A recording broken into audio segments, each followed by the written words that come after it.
Netflix finally made a movie that feels like a movie, was the claim that led me to watch The Rip on Netflix. And you know what?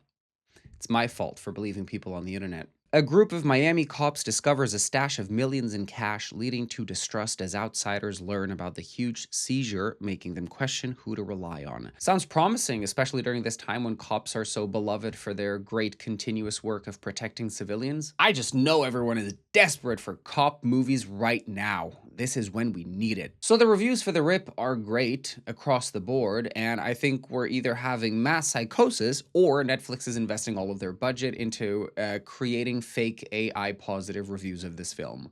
I have seen a few on Reddit. You read the review and it's all positive things, and then you go to the comment section and everyone is pointing out that it does sound like ChatGPT wrote that. Because at first the movie really did feel like a movie, sort of. It started off interestingly. It was well shot. It was well acted, well written, well paced. I was as shocked as you are hearing these words coming out of my mouth, me as a professional Netflix hater. And then I realized the movie feels like a movie until you really pay attention and start picking apart the details. And then the third act, yes, the one where we pivot from being a real movie to treating audiences like they haven't been watching this for the past hour and 20 minutes. Netflix has zero faith in viewers actually paying attention to any of their movies, so like the third act is always just an expository dump that assumes that you just walked into the room right now, an hour and 20 minutes into the film, and it's okay. You're gonna understand the entire story without watching the first two acts. And that is really something. And then they shovel the point down your throat. You know when parents trick their babies with like an airplane just to stuff their gobs with food? Well, Netflix does that with some interesting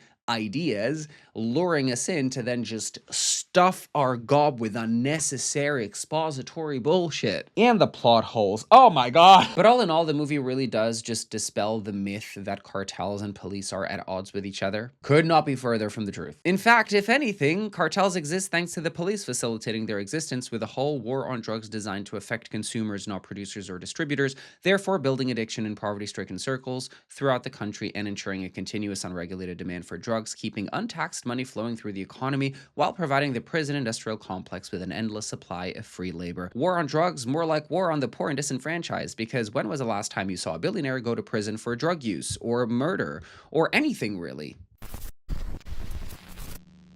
So I'm here to break it all down. I'm here to rip the Rip to shreds. Been thinking about that all morning, so you better like the video right now as an appreciation for that really stupid joke. Also, subscribe if you haven't already. And yeah, get yourself a drink and a snack, because this is going to be a ride, okay? Also, just a quick disclaimer, I am really sarcastic to the point where I rewatch my content, and even I don't know if I was being sarcastic or not. All this to say, it's not that serious. And if you are offended, just remember, I'm not the enemy. Billionaires are. From the very first frame, the movie already feels like a movie. We are thrown into the middle of a conversation, no context. They are showing us, not telling us, and we're here to figure it out.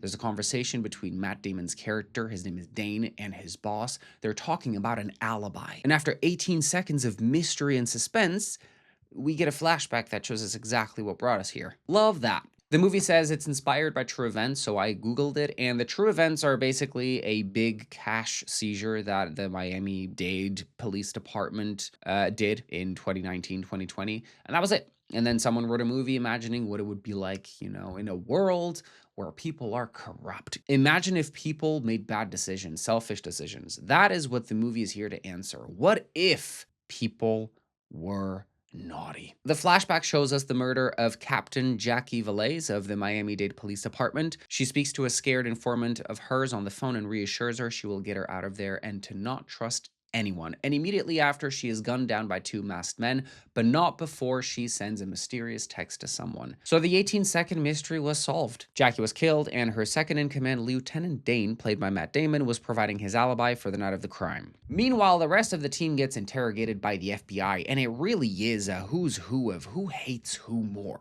Among the team are Sergeant JD, played by Ben Affleck, Mike Rowe, played by Stephen Yen, Numa, played by Teyana Taylor, and Lolo, played by Catalina Sandino Moreno. One of the FBI agents interrogating them is JD's brother, and there's definitely some tension between the two when his brother insinuates that one of their team members may be the killer. They also try to stir the pot by implying that Dane was promoted to lieutenant instead of JD, even though JD was the one sleeping with the boss, Jackie. In their logic, you get a promotion by sleeping with the boss because that's what they would do if they had to promote one of their assistants. Basically, no one has a single clue where to even start this investigation, so they kind of drop it for now. They're all part of TNT, Tactical Narcotics Team, who apparently mostly make seizures of cash from drug cartels, etc. And it's all framed as this like very dark atmosphere where anyone could be lying at any point, anyone could be a killer, and anyone could double cross the entire team. It's very tense. Like, the more I learn about American police and the system, etc., the more my brain hurts. There's TNT and DEA and VCAT and FBI and then regular cops and not real cops and discount police and sheriffs and ICE. Like, damn.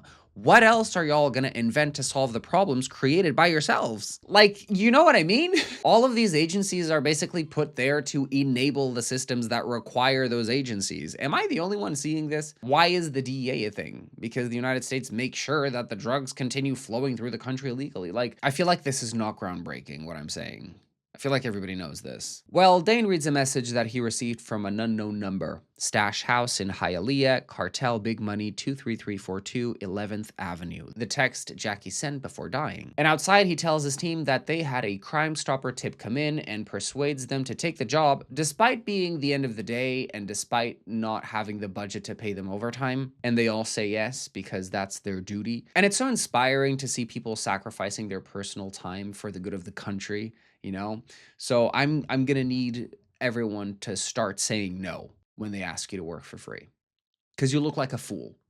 You look like a donkey. They are risking their lives in these cash seizures, and they're just happy to put their body in front of the bullets. That's the American dream, is to use your body to protect money. So they all say yes, and they go off to this house in Hialeah. But when asked by different people, Dane tells them the tip was for different amounts of money. Numa asks him, he says it was about $250,000. Lolo asks, he says about $75K. Mike asks, he says about $150K. And when JD later asks, he says it was about $300K. So they get there and they ask the woman who lives in the house if they can search the premises on a tip they received. They have a consent to search, which is apparently not a warrant, so she can say no, but she doesn't. She says yes with like the bare minimum of convincing. Even I would have said, hold up, why you gotta search my house? It's a lot of shit that I don't want anyone to see. Like, she barely grazes the paper with the pen to sign it, and they push past her straight away just to take over her entire house. This no longer belongs to her. She's homeless now. The house belongs to the police and everything in it. Sorry, this is really turning into an anti-cop video, and yeah, good. The house is an absolute mess, but the cash-sniffing snitch dog goes crazy near the attic door. Desi maintains she's never been up there, she's only lived in this house for 2 months, and when they tell her that the dog doesn't sniff for drugs, sniffs for cash, she suddenly rethinks letting them in her house. But no, now that they're inside, she has no more authority. It belongs to the government, and we know how good the American government is at seizing things that don't belong to them. Yes.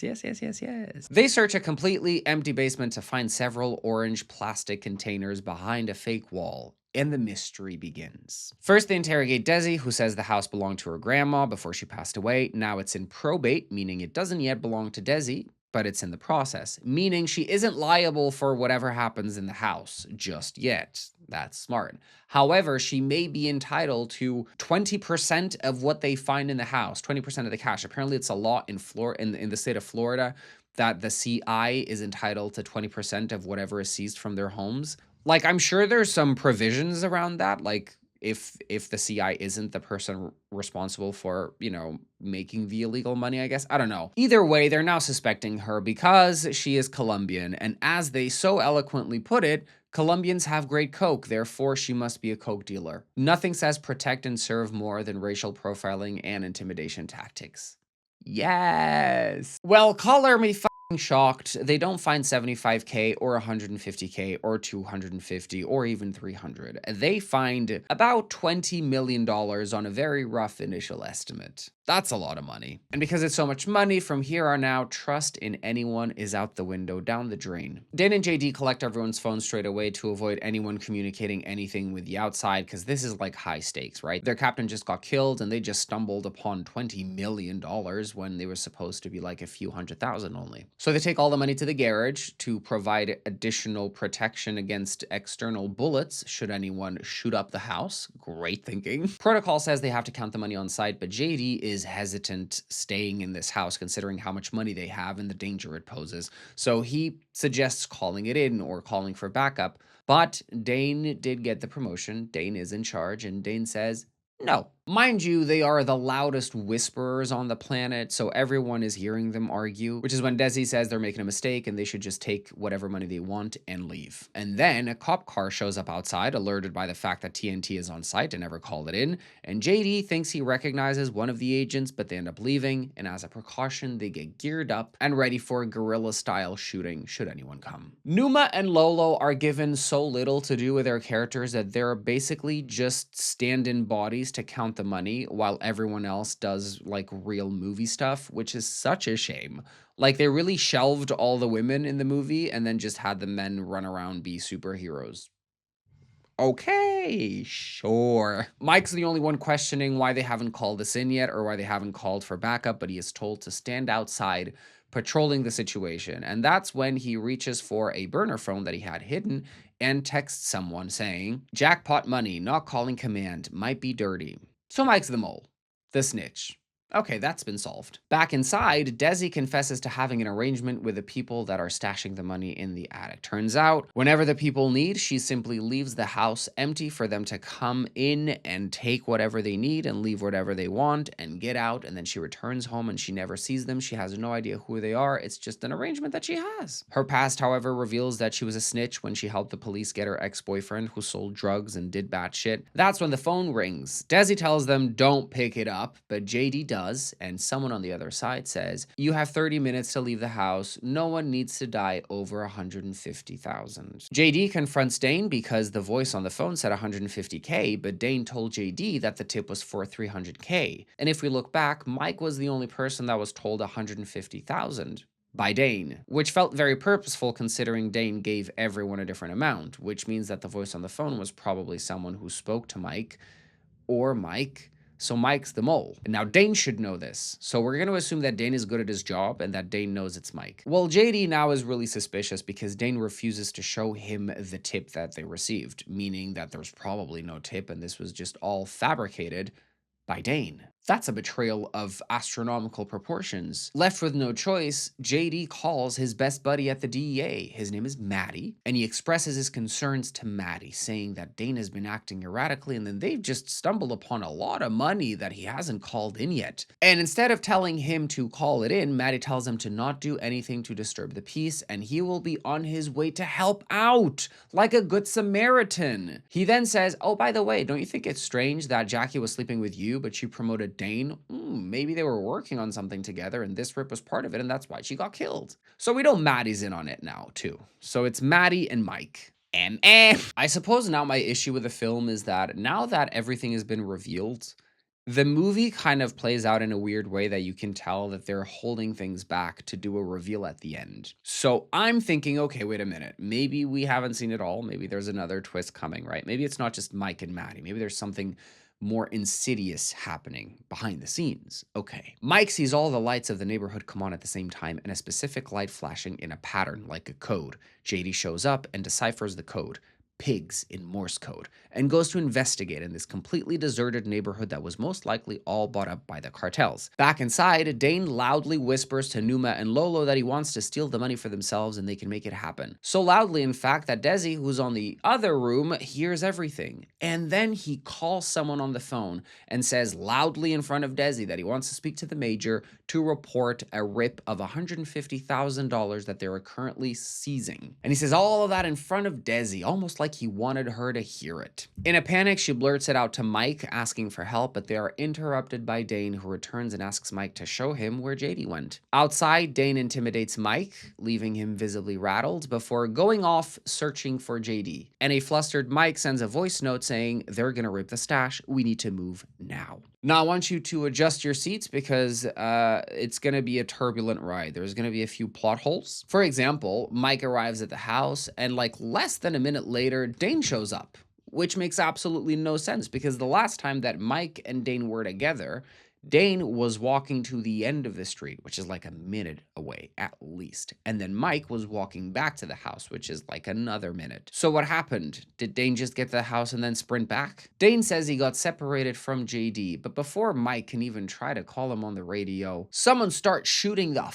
out of the garage out of nowhere. The shooters get away, and the whole time Desi is handcuffed to a chair. She's been shot at and no one has even bothered to like uncuff her so she can protect herself. Nah, just leave her there. But it's funny because this is what capitalism is all about. You know, under capitalism, people have less worth than money. Money, people. Good. Yes. JD shows up with a cartel member whose boss tells them on the phone that this was not his men, the stash house is being abandoned, so TNT can take it all for themselves. And then says whoever killed your captain might be on her team. Because it wasn't them. It wasn't the cartels. It was someone inside. You know, Mike and Maddie, like we've determined like an hour ago. There must be a twist coming. There must be someone else involved, I'm sure. They all go back in and tensions are tensioning. There's $20 million. There's 5 of them. How fucking easy would it be to just declare 150,000, put everything else in everybody's pockets and then just walk away? I think at this point we all condone that type of behavior because who here wouldn't steal $4 million in cash if they could? I would. I 100% would. Have you seen the economy? Because now you're either filthy rich or you're in the deep struggle. And then there's deeper struggles than the deep struggle. And I cannot even imagine how deep the struggles get. It's fucked up. Steal the money. JD is now convinced that Dane is the mole who killed Jackie, who orchestrated all this just to steal the rip. Dane throws accusations back, and I'm over here like, the movie already told us who the mole is. Like, this is all pointless. If they wanted to keep the suspense, why show Mike texting someone? Or if they wanted to keep the suspense, why make it so obvious that he's the one who called the house? If they wanted to keep the suspense, why make it so obvious that Maddie is in on it? Like, they could have hidden those things a little bit better to maintain the suspense and like the whodunit element of the film, which is why I think there's gonna be a twist. Let's keep watching. The movie reveals why Jennifer Lopez keeps going back to Ben Affleck, and it's definitely his Spanish skills. Ese es el ejemplo que les dar. When Jennifer hears that, oof, Mi gente latino. the argument ends in a fight during which Mike, dumbass, loses his burner phone. How are you gonna lose the only thing that you cannot, for the life of you, lose? Mike, you dumbass. You moron. And then they're all having this full-on conversation and nobody notices the fire building behind them until the dog barks. Can you not see the smoke? Can you not see the light? Am I on crack? Long story short, JD goes outside and calls Maddie. Maddie says, I'm on my way, I'm almost there. Meanwhile, everyone else is bringing the bags of cash outside, and then Maddie arrives. And they start loading these bags into his truck straight away. Dane, JD, Mike, and Maddie get in the van, leaving behind Numa, Lolo, Desi, the dog, and Desi's burning house. They went in, took the money, left it to burn, and left her there to deal with the burning. And people wonder why the police isn't trusted. I don't know. I feel like there's hints out there. There's clues. So now we're in the back of the van and there's only one car following them. No one has called anyone yet. No radios have been heard. And it's just so painfully obvious that I'm like, maybe I'm the problem. You know, maybe it's my fault. Maybe I pay too much attention to the film somehow. Because I really don't think they're writing these films for people to genuinely pay attention and be enthralled by. Like, even their shows that became popular because of the writing and because of how clever everything was, like, for example, Stranger Things, you know, ended up the fucking misery that it was. Like, everything just goes through ChatGPT to assort meanings to every single fucking beat to make sure that the audience has no doubt over what happened. And even then, there's still so many glaring plot holes that make no sense. Like, after they got shot at in the garage, Numa and Lolo just went back to counting money. Like, Lolo got shot in the leg, Numa just patched it up super quick, and they went back to counting cash like there was nothing. And neither of them considered putting a big fat wad of cash in their pocket without anyone seeing. Like, you're telling me that you're counting 20 million of unmarked money no one was expecting, and you're not gonna put a wad of, like, 10 grand or 20 grand in your pocket. No one's gonna notice. In a $20 million pile, be selfish. Even the projects that are getting good reviews, first of all, I don't believe half of them. I don't believe that these many people went into this movie and genuinely liked it.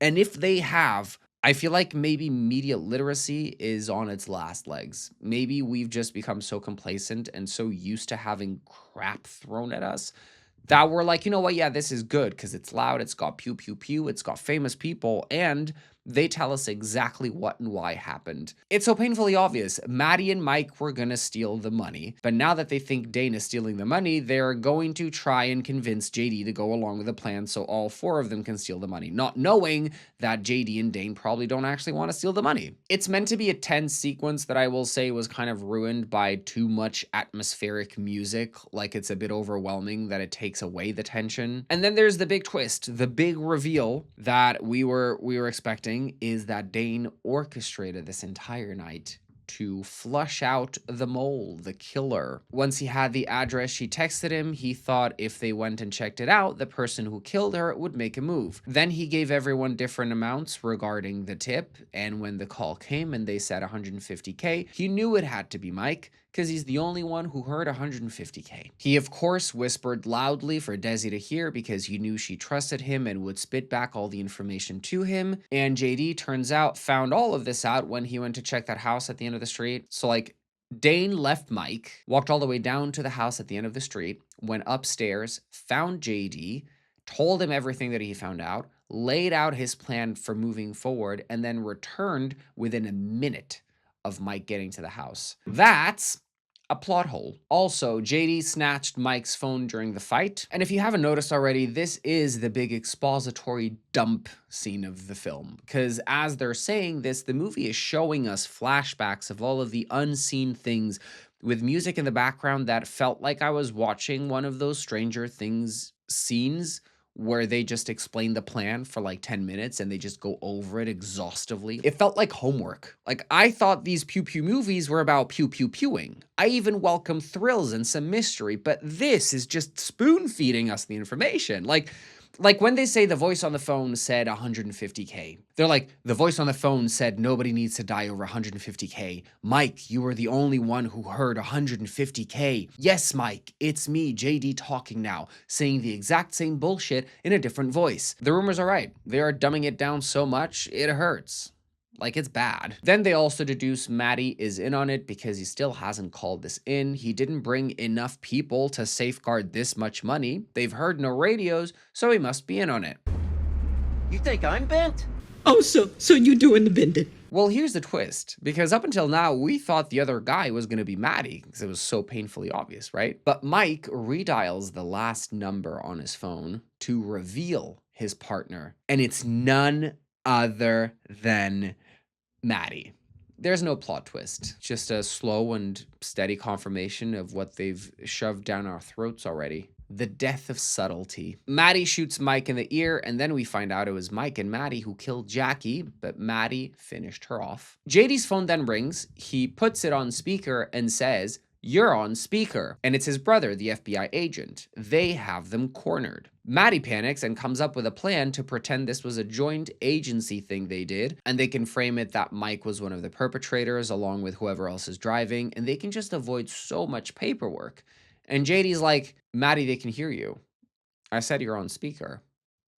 No, listen, that was good. No, that was good. It was good. I'll give them that. That was good. Mike gets up, shoots up a storm in the van, and actually escapes on foot. Dane chases after him through the woods, and I'm just surprised that Mike, who was half dead 10 seconds ago, is putting in an Olympic-level performance with this run, all while carrying this massive bag of cash. Maddie also takes off in a van, and JD steals his brother's car to chase after him. And then we have a parallel, Dane and Mike fighting, and my God, you cannot tell, like, at all, tell who is who. And then JD and Maddie do a lot of car ramming into each other until Maddie drives off a bridge. He then realizes the bags of cash they loaded into the van never had money inside. Instead, they loaded all of the cash in their original containers into the van in Desi's garage and had Numa and Lolo drive the money to safety to be taken in. JD then kills Maddie in self-defense, and Dane walks Mike back, ready to go to prison. The total count comes to just over $20 million, and as it turns out, Desi is eligible to receive 20% of that money. So that's $4 million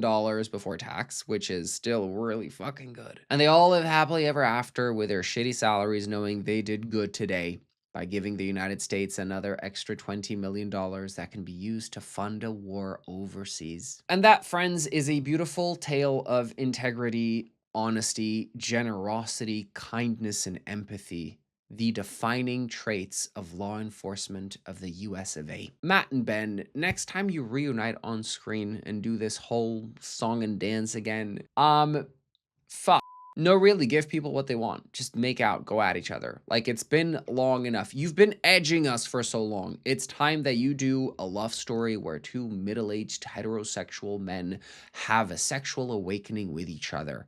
They're best friends, they're playing pool, and then, you know, a slight graze of the hip, a touch of the hand, a stolen glance, and just brushing past each other to take our turn, and then they take their turns in the back as well, behind each other. Think about it. And that's it for today, guys. Thank you so much for tuning in. If you like this video, make sure to leave it a like down below. Subscribe to my channel if you haven't already. That'd be rude. Also, for anyone looking for updates, I will be doing a monthly recap of my StutterBox stuff. Anyone asking for Heated Rivalry final thoughts, they are coming, but that will all be included in my monthly recap. And Heated Rivalry specifically, I haven't done a third video on it to finalize my thoughts for a reason. The fandom's getting crazy. People in their basements are getting crazy. Y'all need a life. We need to stop harassing people. This is why we can't have good things. Like, let them breathe. Also, follow me on my socials. They're all down below. On my last video, I did a funny little joke that people apparently took seriously, so not doing that again. But follow me over there, and we can talk about lots of other fun stuff. And until next time, stay safe, stay sane, stay stupid, and stay stuttering. Bye, guys.